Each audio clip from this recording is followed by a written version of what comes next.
typical British town. Its high street was once its heart and soul. Not anymore. But what if we could turn back time? To the days of the butcher, the baker, and the candlestick maker. A group of shopkeepers and their families have left the 21st century behind. You are going to discover what the high street was really like. Your aim is to make this town fall in love with its high street again. Today's mantra is Sell, sell, sell. Each week they're living and trading through a different era. Can I get them all often? From Victorian to Edwardian. Rabbits, pheasants. Through peacetime and wartime. The swinging 60s to the shocking 70s. 100 years of high street history. It's absolutely magical. Can they sell the products of the past to 21st century customers? Oh, the poor creatures. I'd be frightened to give this to the birds. Thinking. And can they make a profit while they're at it? This is unbelievably hard. I don't know how these poor buggers did this in the old days. If I'm really being honest, I hate it. This time, the high street reaches the 1970s. It's an era of fast-moving fashions. Turn it up and fill the room with noise. And simmering tensions. Don't get more than me. It was horrible. But as the high street concludes its incredible journey, I feel like I've been in a time machine. will anyone still love it? Hey boys, you interested in some chicken?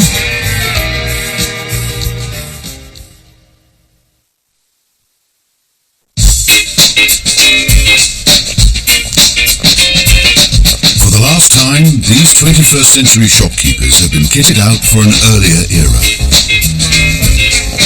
They're now heading into the 1970s, the era when chains and walls started taking over our towns. From this decade on, traditional local shops really struggled to survive. So the shopkeepers must cope with big changes as they return to the heart of Shepton Mallet in Somerset. Their high street's now been trading since the 1870s. And throughout, the Surgison family have been the grocers. For most of that time, they've shared the square with the family butchers. But in the 1960s, the Sharps were put out of business.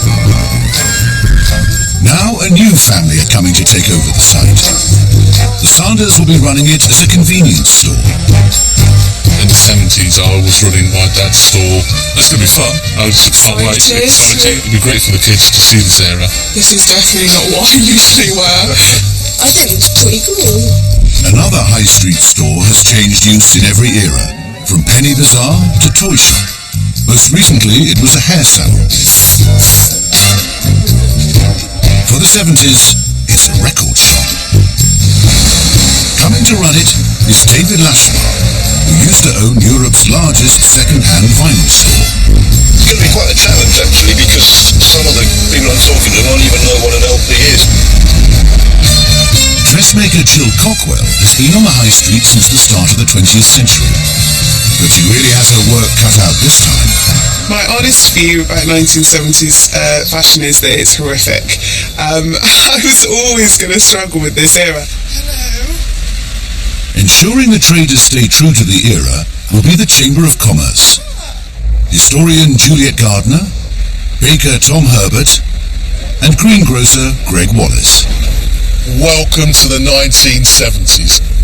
Now the decade kicks off with great optimism, but there are turbulent times ahead. So it's really important that you give your customers the full 1970s treatment. This is the end of our experiment to see if history can give us any clues as to the future survival of our high streets. Feedback at the end of this era is crucial.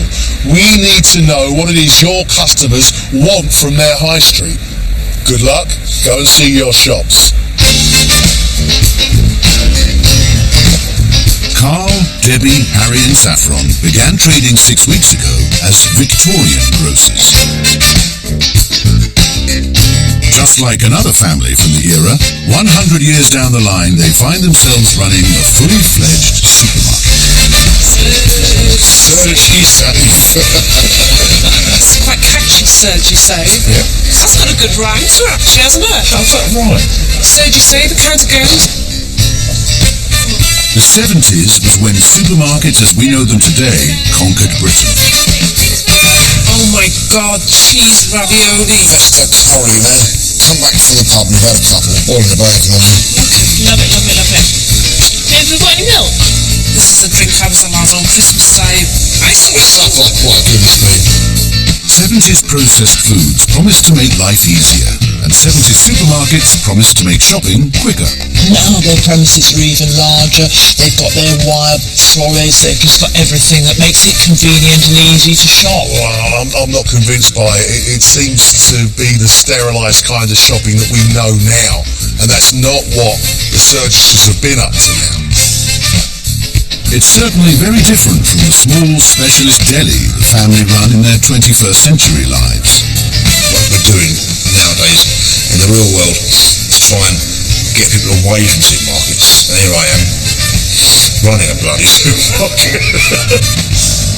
Most supermarkets in the 70s only opened between 9 and 5 Monday to Saturday. By law, only small stores selling essentials were allowed to open in the evenings or on Sundays, which is how the Sanders hoped to compete with the Surgisons. Oh my god, this is We've got the other store opposite the open Yes, we've got that lot. They've got a bigger store and they've got more stuff. Yeah. Oh god, it's empty, we're gonna stock it up. Without the scale or technology of a supermarket, every job in a typical corner shop was done by the family, and usually by hand. Oh my god, there's loads in here. I didn't even realise. Move everything from here to in there. Yeah, you've got to stock it all up, Josh. Oh, you're the lucky one. 12-year-old Josh and 16-year-old Karina aren't used to shop work, but their dad definitely is. In their 21st century lives, the Sanders own an award-winning convenience store in the Midlands. Sundar's father bought a shop after coming here from India. He said to look for seven to support, because you'd be the eldest son in the Asian community. It's your job to run the store. Sundar built the business from a single shop into a chain of 5 stores. 26 years of graft have meant his children enjoy a more privileged life. I don't think the kids do have any idea what it was like for my parents when they came up, because it was really tough. I think I could run the shop, like if I had to do it, but obviously I don't have to do it. The children now have got to realise sort of they've got to help dad, they've got to work hard. At their age, this is what I did. Go. You'll know just be watching TV or something. They can't just go up there. These things go down there. I think this is going to be the hardest bit, getting it all ready. You have to actually price everything, pile on everything. You'll be all night. In the 21st century, Sundar wouldn't be doing this either. These days, he employs staff to look after the shop floor. It's hard work, but we're going to try our best and do our best and be different. They're going to have to work hard though, aren't they? I mean, long hours. They've really got to make sure that they sell all the little things that people really want and they can't get at the supermarket. A good corner shop can be a centre of community, just like a pub used to be. It really can be. It's when you bump into your neighbours and you chat. It can be, and let's hope it is. We're going super speedy, we need to go quick. The Sanders are offering products which still sell well 40 years later. But the same can't be said for every store on the high street. Oh, look at my shop. Good Lord. God, oh, how brilliant is that? A real record shop again. Fantastic. 1970s Britain boasted 5,500 record shops. There were also some 2,000 independent stores, like the one David ran for 3 decades until it was forced out of business 2 years ago. When the shop was really running at its full, it was so busy we had over 20 people working here. It was packed all the time. In fact, we used to have a trap on the door on Saturdays to stop too many people coming in. Now, how about that? It's a place that kids would hang out. You'd find bands that were getting together. It was almost a community place. I'm never happier standing behind a counter. Smells of records too. Smells of vinyl. I just don't know how David and his record shop's going to work. I mean, there's only 270 record shops left in the country. There would have been 2 on every high street. It's not just going to be about the records that he sells, because it's going to be about the way that he engages with his customers, and he's got to make them want to come to his shop and talk to him about vinyl and really see music in a different light. Something like a record shop. I think he'll make a big success. But if they buy a record, they've got to have something to play it on, and they don't exist anymore. It's like trying to have a blacksmith in here, trying to sell you a horseshoe for your car. It's not gonna work. Record stores weren't the only places selling youth culture on the 70s high street. Fast-moving fashion was now big business, which means there's a new street-level store for Dressmaker Jill. It's so not what I was expecting. It's loads posher.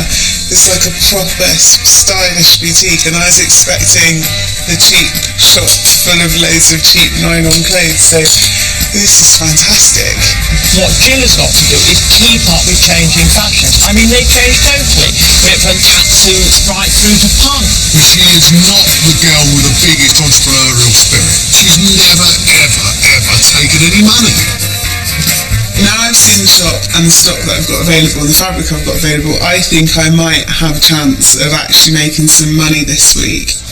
At Surgisave, Carl wants to thrill Shepton's shoppers with an official opening. But back in the 70s, a new store could bring the whole town out onto the streets. The big chains laid on the razzmatazz, booking the biggest stars to do the honours. It's publicity, darling. Creating a sense of excitement in present-day Shepton Mallet may prove more of a struggle. This is not working, it's really annoying me.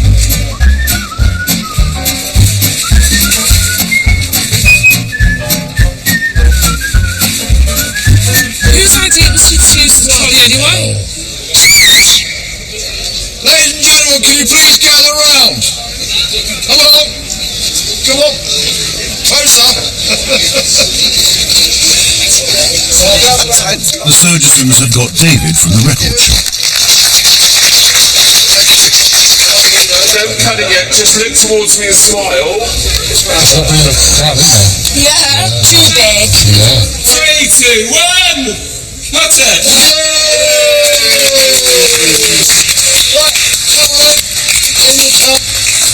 In the cab. Come on. There you go, There you go, like some refreshments. To lure in the customers, the Surgisons are reviving a supermarket competition from the era.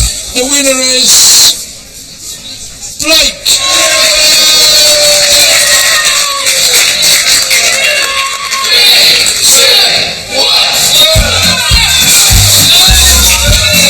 Trolley dashes were a standard store opening stunt long before Dale Winton made a game show out of them.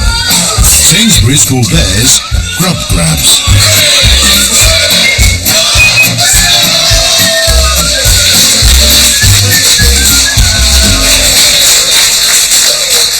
Place is bright and sweet. Got all the public to know that we're here. We've got some good hits in the press. Perfect. Couldn't ask for more. The corner shop hasn't the budget for a glamorous launch. Doors wide open. I don't think anybody knows we're open.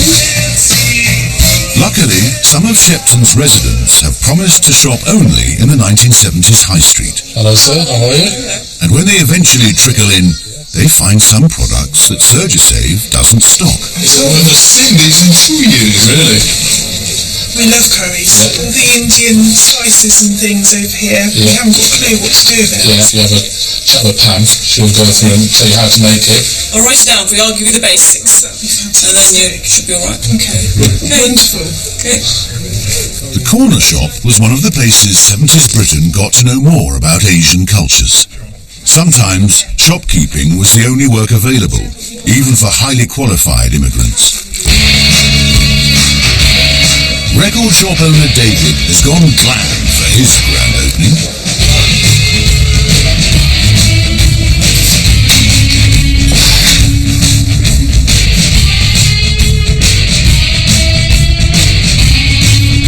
His store is quickly full of browsers, but to turn them into customers, he has some major hurdles to overcome. Long-playing records cost over £20 each in today's money, and younger customers have to be taught what to do with them. Flip over the biscuits, as they say, drop it under the spindle. If you could just bring that down gently. Like all good record shops of the time, David is offering his customers the chance to try before they buy. You should have something there. Look and sound. You make as much noise as you like. You're in a record shop. It's quite alright. Just sing along. You've always got such a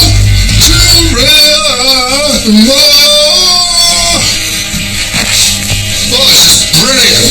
This is brilliant. Is this a live track? I mean, that's how we used to sell things. It's not you going past the scanner and suddenly going beep, beep. You actually got the chance to listen to them. You talk to me about it. You think, oh, I don't like that. I'll try something else. That was what buying records was all about. Customers in the 70s didn't just get vinyl from their local record shop. Many of them got a musical education there too. Thin Lizzy, Johnny the Fox, a very powerful rock album, really nice. Check that out. When you come back and see us tomorrow, tell me whether you liked it. If you did, we can move in that direction. If not, we'll choose something else. Rob, you're going to take that original copy of Pink Floyd Dark Side of the Moon. And when your folks go up, turn it up and fill the room with noise. You tell me how much better that sounds. Oh, yes. All right. David's enthusiasm is infectious. Though, to seal the deal, he does have to throw in a little something extra. You got it okay? Oh, yeah. Not too bad. Susan, you want to pick the speakers up? Thank you. My hands up. Enjoy. Because Jill has struggled to make any money from fashion in previous eras, the Chamber of Commerce are sending in some expert advice. Lee Bender knows all about making a business out of a boutique. Hi, I'm Jill. Lovely to meet you. Nice to meet you. Nice to meet you, Lee. Lee was the founder of one of the most successful boutiques of the 70s, Bus Stop. We had our first one in Kensington. Everyone used to queue up in the mornings to get in. Really? You had queues of people outside your shops? Oh, how wonderful. You must have been doing something right then. It was the first of its kind, really. My public were young, and so they were really interested in new ideas and new materials and new colours and the new music, and the whole thing went hand in hand. A boutique owner needed to look the part. So Jill slips into the first 70s style she'll be selling. I can carry on for this little. Glam rock. Absolutely. You wear that now, practically. I'm not sure I was wearing. Would you not? Do you know what? Boutiques like Lee's sold not just single items of clothes, but a whole look. So Jill needs to provide accessories, and also advice on which garments go together. Yeah. That is glam rock. That's right. Shiny. Yes. So if you had a third piece, then that would be really good. That was silvery. No, that doesn't work.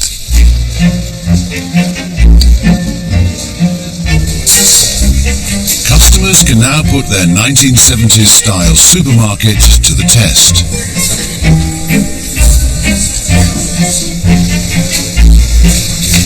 It was so much nicer when you were serving us behind the counter. It was lovely. It was. Yes, but we have to go all the way around the shop before we get you. By the 70s, supermarkets had turned shopkeeping into a science. As a result, Life for the Surgesons is easier than it's ever been during their whole century of shop work. However, efficiency comes at a cost. You know, the fact now that I'm a supermarket manager, I'm stuck in the office, we've lost the interactiveness with the customers. It's all do it yourself, and it comes to me on the odd price you miss. And that's the only interaction we get.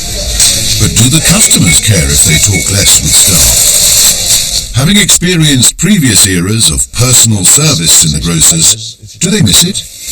I didn't like it at all, really, because you just get none of the service that you used to get.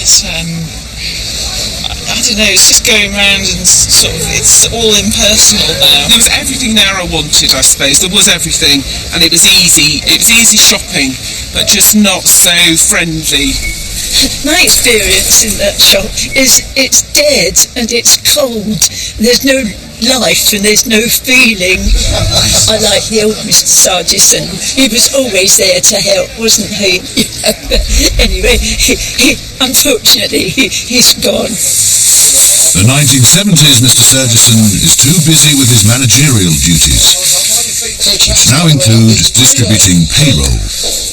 Come along, Harry, some wages for you. This is a day's wages, 1970, mate. Walk away with you. It's How much you got? How much you got? £2.25. How much you got, Harry? £3.25. You can't get more than me. Laws on equal pay for women were only enforced from the mid-70s. Are you that outraged that you get paid less than Yes, I am outraged. Unfortunately, This is hardly anything to me. To be fair, you have just sat on it. That's the law. Ladies don't get paid as much as men. Why? Because there's no price structure, there's no wage structure at the moment. It's women get paid what we feel they're worth. Okay, so who's better? You're going to be sleeping tonight? The typical 1970s high street shut up shop at 5 p.m. with one notable exception.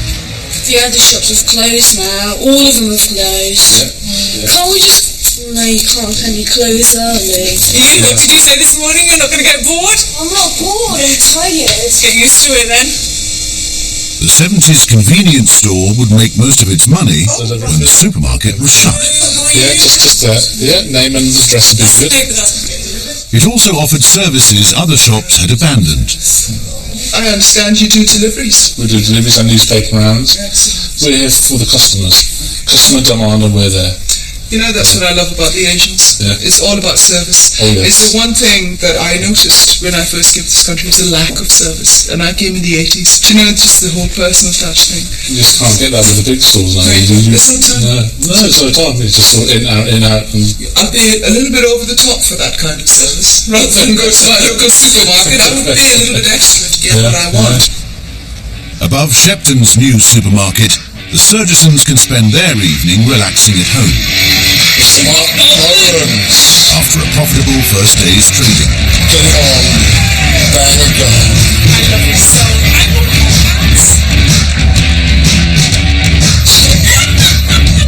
We made a lot of money because a lot of people came in, which was good. People weren't just buying daily shops, they were buying weekly shops. So that more money was going through the till a lot quicker, which was really good.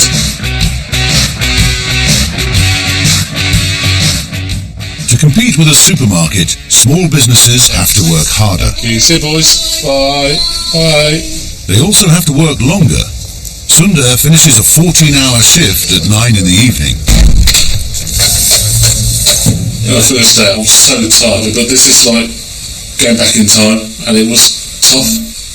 It did make me think about how my dad used to work when he was younger, because there was a lot of hard work. I don't know how he did it every day. Reliving his youth also reminds Sundar of some of his father's old money-making schemes. Dad, he was very clever because he got mom to make honey bhajis and samosas. Again, the locals loved that. It's a pity I couldn't have done that today, but maybe tomorrow.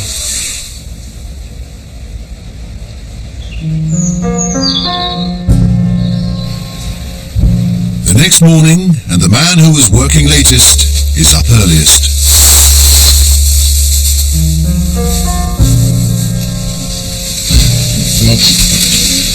You wake up mentally. You just say that you're going to get up for 6 o'clock to do a paper round. Yeah. Yeah, good boy. The convenience convenience store opens 2 hours before their rivals at the supermarket. We've got one extra area. Another competitive advantage for the Sanders is cheap labour. Potatoes, pizza. Oh, this is legendary. No unions to worry about when you keep business in the family. In the 21st century, many newsagents no longer offer paper deliveries because they can't pay enough to persuade modern kids to do them. My dad paid me less than a fiver for my work today. I would probably never do it again, as it's such a hard job.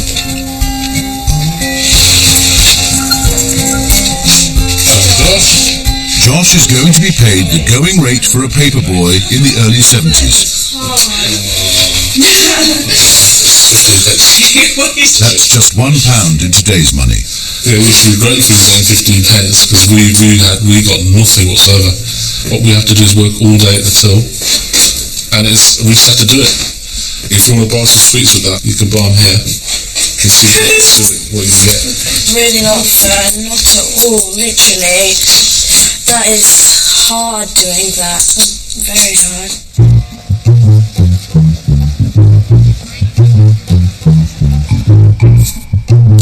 At David's shop, customers are returning with feedback.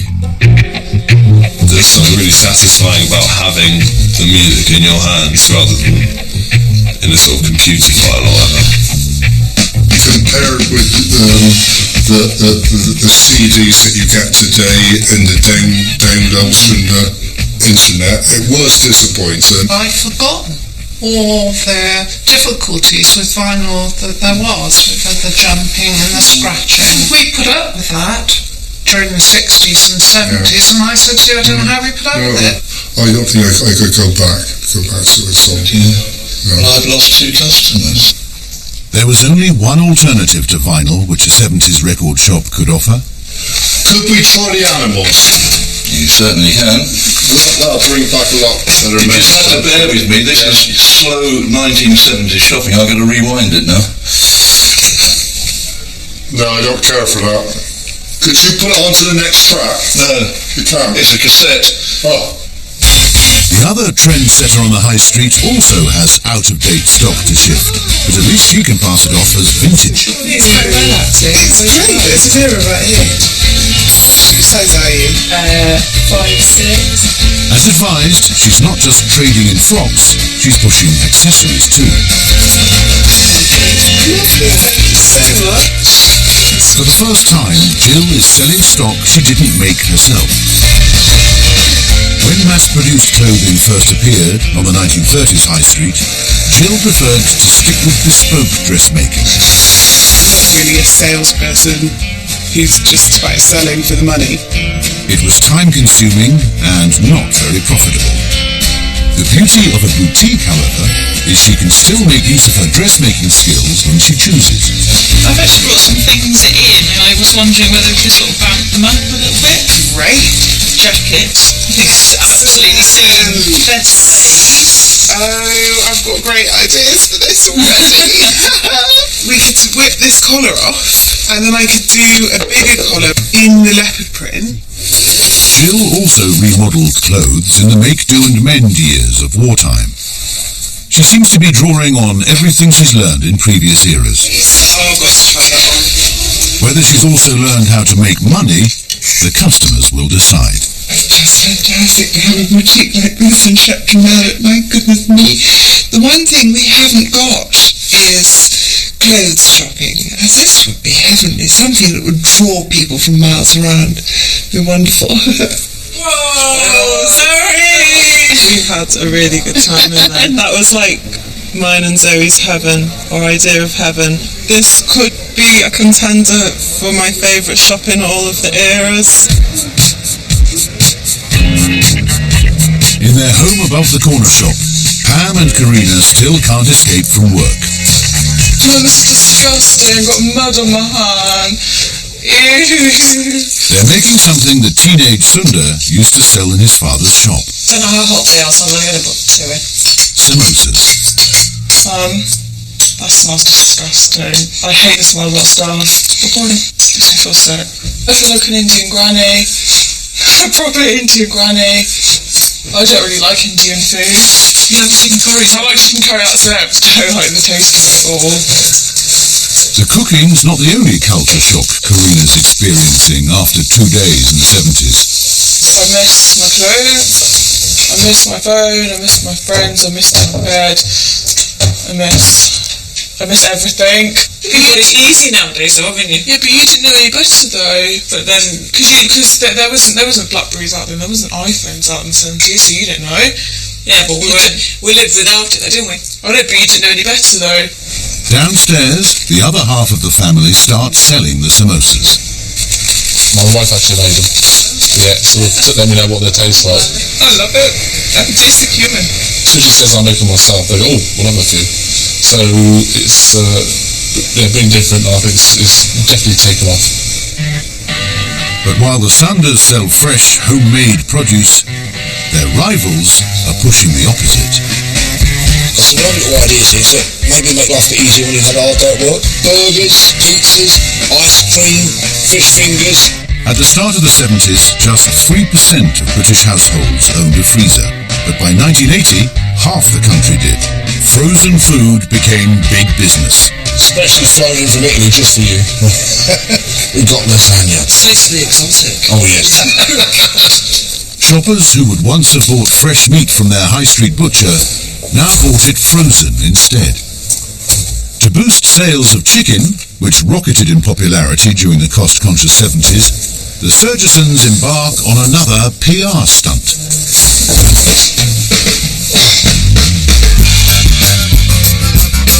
The 70s was the last era when supermarkets would serve up showmanship with the shopping.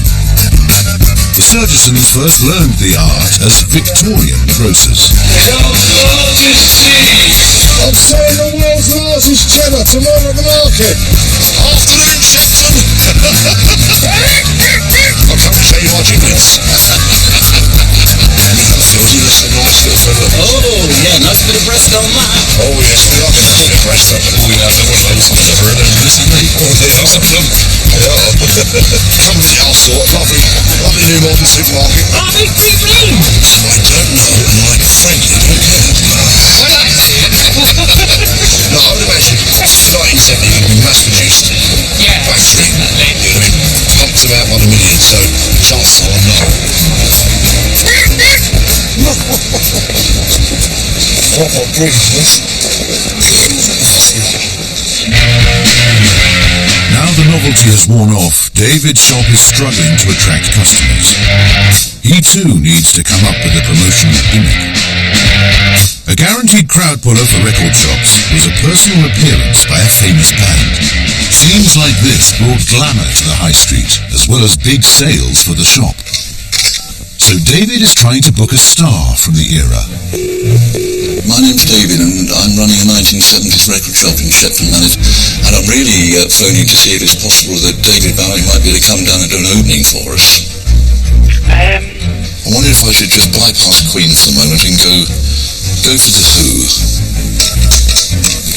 I wonder if you'd be good enough to give me a call back. My name's David. I really look forward to hearing from you. Bye. What do you think of The Who?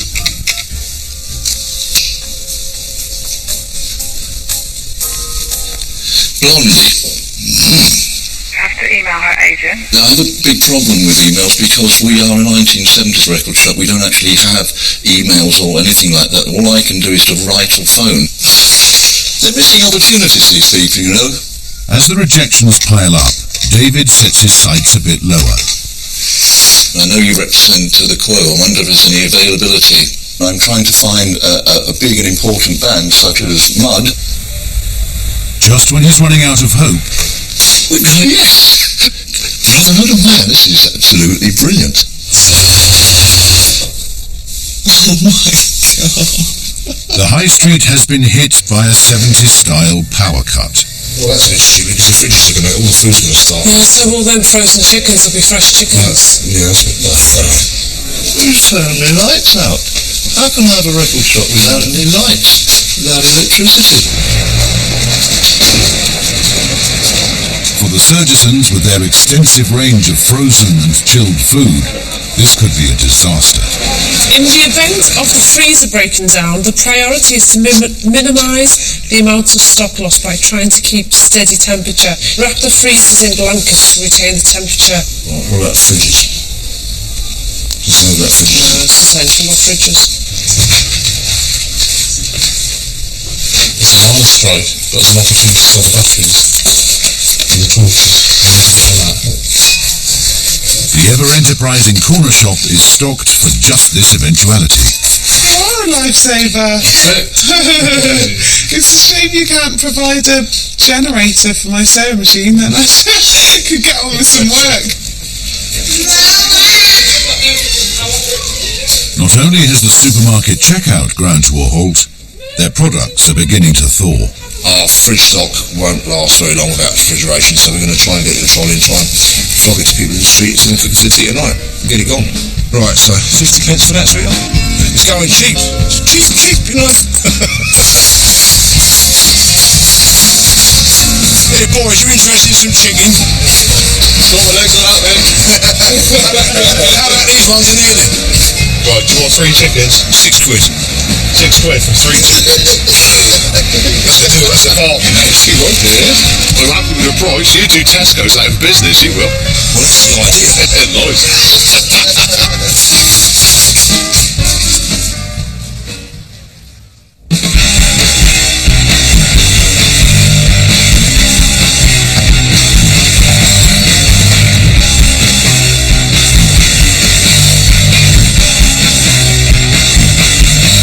Was restored the next day. The Chamber of Commerce have delivered new stock to Jill's boutique. The gas punk's in. Good, I don't mind leather, that's fine. As usual, Jill takes it on herself to be a trendsetter and models what she sells.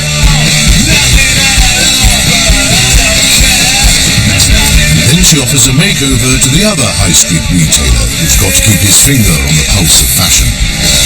No trust between Sid Vicious and Ken Love. Sid Dodd.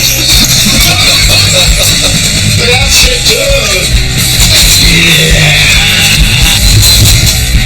But David's first task of the day is publicising a band not many anarchists are into. Don't be scared. It's only me underneath all this. I've got Brotherhood of Man coming down to the shop. The real Brotherhood of Man, they're coming in to sign autographs. Have you heard of the Brotherhood of Man? Yes. They had a #1 single, Save All Your Kisses for Me. He knows that a successful record retailer must focus not on what's cool, but on what will sell. Anything about it? They're actually turning up at my shop this afternoon at 5 o'clock, Lashmar's Records.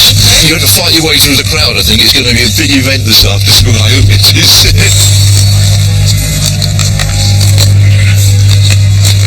So far this morning, Sundar's been working on his own. Okay, Josephina, it's 10 o'clock. Time to wake up. Daddy's been in the shop for over 3 hours and you're still in bed. You gonna get up? The young Sanders have had enough. I'm not looking forward to getting up and working in the shop because it gets monotonous. 10 o'clock it's not good enough. Ideally, we should have been here till 8 o'clock when they can't be had. But Sundar has a plan that will force his children to take on more responsibility. Queen, Josh, can you run the shop for 2 hours while we're away? No, you can't. When I was small, I used to run the shop. This is hard. And it's easy to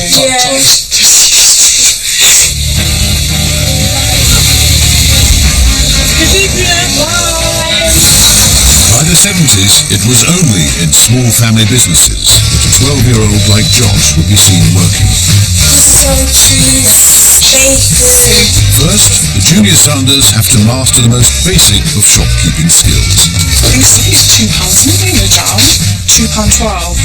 £2.51. Was that? Yeah. Oh my god, I don't have to work the till.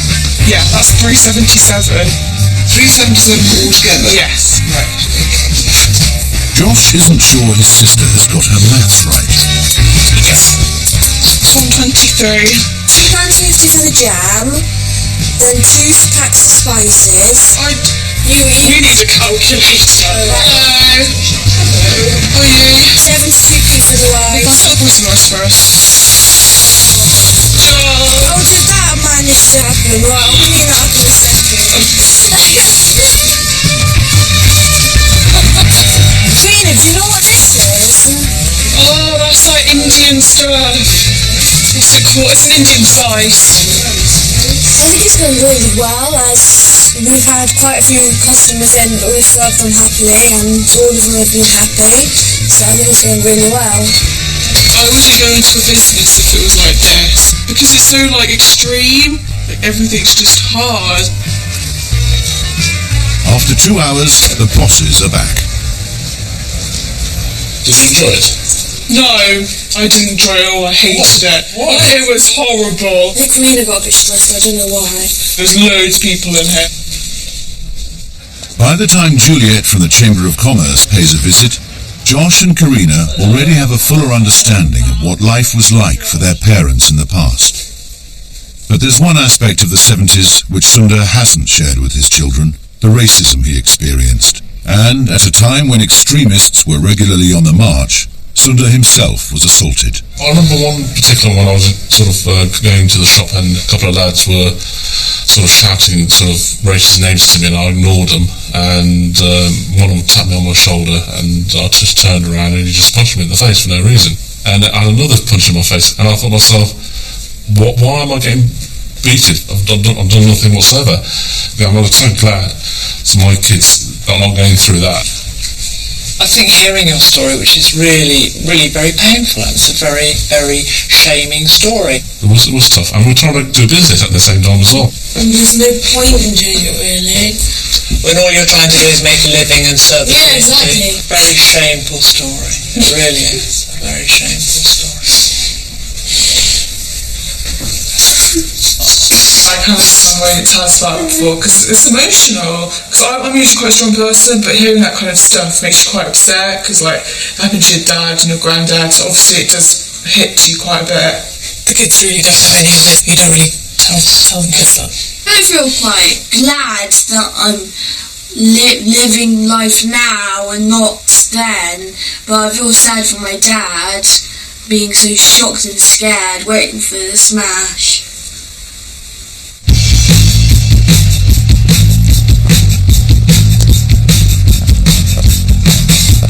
Jill is punking up her punters.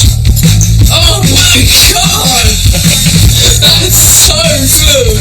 What's your mum going to say when she sees you? Punk was a movement that valued independent designers like Jill. And is still a model for how small retailers can put two fingers up at chain store conformity. It'd be brilliant to let someone have shops like this. Just it would add such creativity to the town. I think it would be really fun. Do you know what I mean? You see it in big cities and really cool arty areas and stuff, but not in Shepton. In the big cities, all the shops are all the same, so it's lovely to have something so different in the smaller towns. All right, thank you very much for that. Thank you, bye. I've got some leather gloves you might like.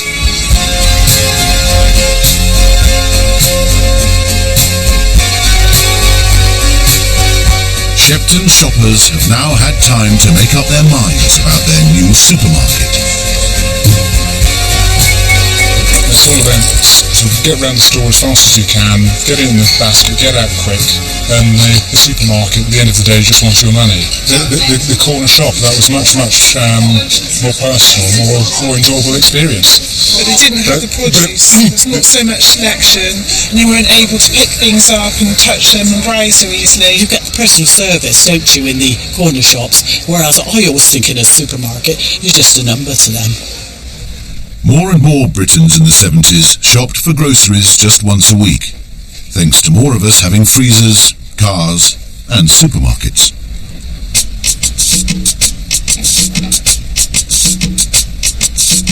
So it's a sign of Sergio Save's success that it's become emptier as the week goes on.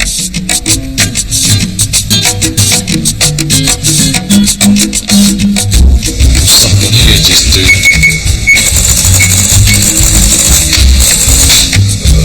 All I do all day long. So it's pretty boring.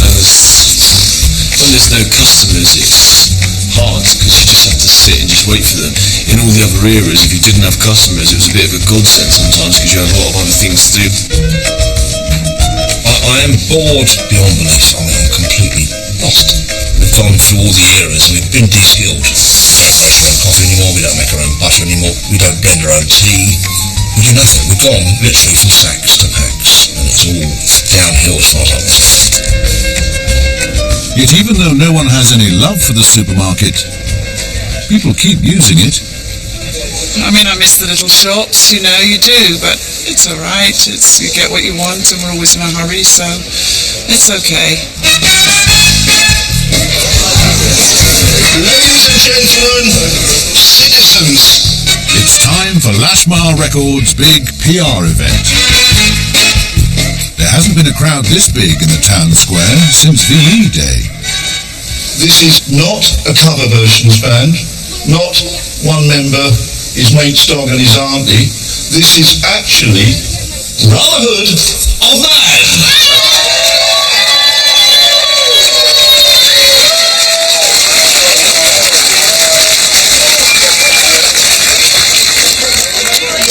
One second, I'll sign this first. If you get them to sign that, you've got a collector's item then. And you. Use one of my bags to get it signed on. There we are, because it is us that's putting it on, Lashmar's Records. And his promotional campaign finally pays off. We had them queuing at the counter for the first time since we opened. Queuing at the counter, waving money and buying. So if you do something extra for the customers, say, this is special, this is community, this is where you can hang out and have a laugh, they'll flock to your doorstep. For David, today's been about much more than making money. There's going to have to be two on that one. It's actually been quite emotional to me. I realise how much I miss it. I love trading, I love records, I love music, and I love a relationship with my customers. Absolutely wonderful. And that's something which I'm aware how that gradually was eroded. So there's a degree of emotion and loss.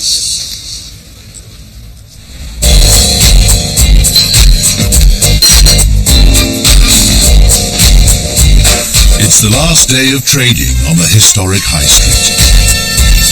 It's going to be a really sad day today. I know for a fact if I see somebody crying, it's just going to stop me up, and I hate that. I don't want to be crying.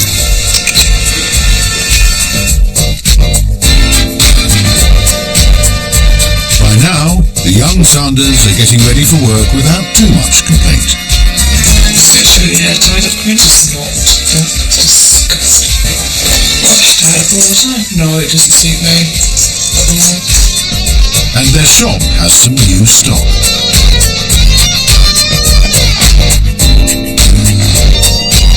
It's a nice place, isn't it?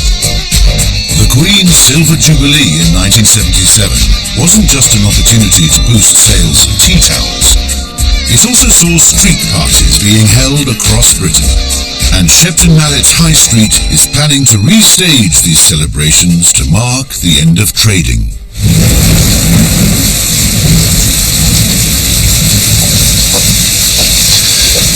Typical British summer, big celebrations, Queen's Jubilee, and it's tipping with rain. So it's basically sort of put the dampers on everything, isn't it? It's an understatement, isn't it? Yeah. It's horrible. We should get this down and get this into a hall somewhere and have a bit of bunting in a hall somewhere. Yeah. Work quickly begins on relocating the street party away from the street. It adds to the stress on an already pressured morning. Shopkeepers also need to tot up their final takings. The Chamber of Commerce are back in town to inspect the accounts. Their first question, has Jill finally learned to be a businesswoman? I've been doubting Jill's ability to take any money, and I thought 1970s fashion would be virtually impossible with those silly clothes. She's taken nearly 900 quid. 897 quid. I mean, hats off to that lady. That's amazing. That's really, really good. I'm absolutely chuffed to bits with that. She's just made it a buzzy place. Everybody in Shepton Mallet wants to hang out here, and they really want to keep it. However, the other shops selling 70s style took less than a quarter of the money made by the boutique. There's a need for what Jill does in the way that, you know, David's shop can only ever be a curiosity these days. Exactly. But, I mean, he has really got people into the high street, and he's got that personal service, and he's got the expertise. But the till doesn't lie. 214 quid. I think we've gone too far down the road now to persuade people that buying vinyl is a viable option.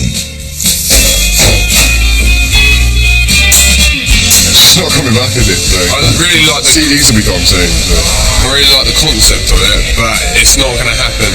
Downloading's the future. My laptop's just a little bigger than a vinyl. It's got about 8,000 more songs on, so it's a little bit more convenient.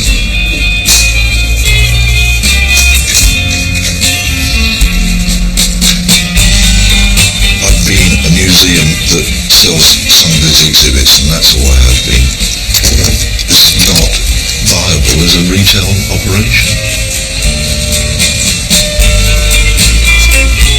The other new arrivals on the high street worked harder than anyone. So have they been rewarded with a profit? To take 550 quid, near as damn it, I think is a very credible job. They made a success of things because they were prepared to work really hard. They were prepared to keep open long after the supermarkets. They couldn't compete on price, but what they could compete on was convenience. That's 75. Okay. The most important thing that I've learned is that I can work more hours than I usually can, and the family can work better together than alone. I think it was a bit of a shock to them. They realised how difficult it was for me while I was young, helping my dad out. We're closer now, and it's really good. But the shop that took the most money was the place no one loves, yet everyone uses. They take over £1,000 a king. Throughout every era, the surgeons have proved to me they are a class act. If you combine hard work with some basic marketing skills, you can make a go of anything anywhere, and they've proved it here. But for the Surgisons themselves, it's a hollow victory. The 1970s, yes. What a boring era. I don't want to be a big conglomerate. It's not what I'm about. I'm more of a small businessman, and with any luck, I'll continue doing that. I just felt like I lost my personality, and all that lovely personal service I'm used to giving kind of died. In the 1870s, everybody was individual. You had your butcher, you also had your baker, and then as time's gone on, we've lost that now, and it's all come to me. I did the entire lot. History has showed us that the successful grocers have turned into the successful supermarkets of today, and have killed the high street. At the start of the 70s, supermarket chains took 44% of all grocery sales. In 2010, they take almost 98%. In one town, however, the high street has come back to life, at least for the last 6 weeks. Oh yes, come on in! Now Shepton Mallet is out in force again for the Silver Jubilee party, joined by some familiar faces. Andrew Sharp and his son Michael ran the High Street's butchers, and the Devlin family were the town's bakers from the 1870s until the 1960s, when both their trades were taken over by the grocers. Another casualty of progress was blacksmith Simon Grant Jones. Across the eras, all of them worked tirelessly to draw people back into a previously unloved town centre. Whoa, look at this. Look at this. Everybody's made friends, everybody has interacted with each other a lot more, not just people with the shopkeepers, but people with the other customers. The high street has really brought us all together as a community, and I don't see why it can't work like that again. Ladies and gentlemen, we wanted to see what we may learn from 100 years of our high street history and clues to perhaps the future of our high streets. And I think the biggest thing, more than anything else, is if you just look along this room, is the actual sense of community. I'm getting choked up. And chatting to everybody, it's most certainly possible that this can continue. there's enough brain and heart here to do whatever you want. It really is up to you, guys. It didn't matter what era we set this high street in, we had huge successes. We always did. And that was down to hard work and some marketing. If you can bring a little bit of razzmatazz, no matter what that is, a point of difference into the high street, into the shops, you will have success. It's proved to me, undoubtedly, that there is a place for the high street. But the future of any high street lies in the hands of its community. I think I've just quite simply learned that the high street won't work unless people want it to. Basically, it's up to the customers, not the traders, about what happens in a high street, because if there's no customers, then there will be no traders. Whatever the future holds, Shepton Mallet now has to bid farewell to its time-travelling shopkeepers. Not losing touch with you, honey, that's for sure. Oh, it's been amazing. I feel like I've been in a time machine. However tough it might now be for local shops to compete with the big chains. I know I called you a Scotland Spear, but I'll pay you. At least these traders have proved they could offer something extra alongside their rivals. My honey pie. There's a place for these big corporations that can provide convenient, cheap, good quality products, and we can get them any time of the day or night and anywhere we go. That's what consumers want, clearly. So there's also a place for small, unique, individual businesses, and if you don't support them, every high street in the world is going to look identical. Thanks for everything. You made it really special. This project has absolutely proved that 100% that people love interacting with their shopkeepers. Alright, darling, thanks for popping in. It's really nice to see you. What is nice is like to see like a family like yourselves, and to get that service from you, you don't get that today. People are important. When you're in a business, they are your number one, and you've got to look after them, because this is where you gain over the supermarkets. How do you overcome the competition? You do something different from the competition. If you ever want to come back and open up a shop, please do. We need shops like this.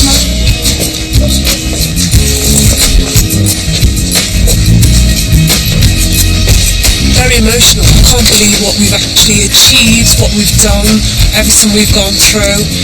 But most of all, you know, we did this for a reason, and the reason is to bring our high street back. I hope we've achieved what we set out to do.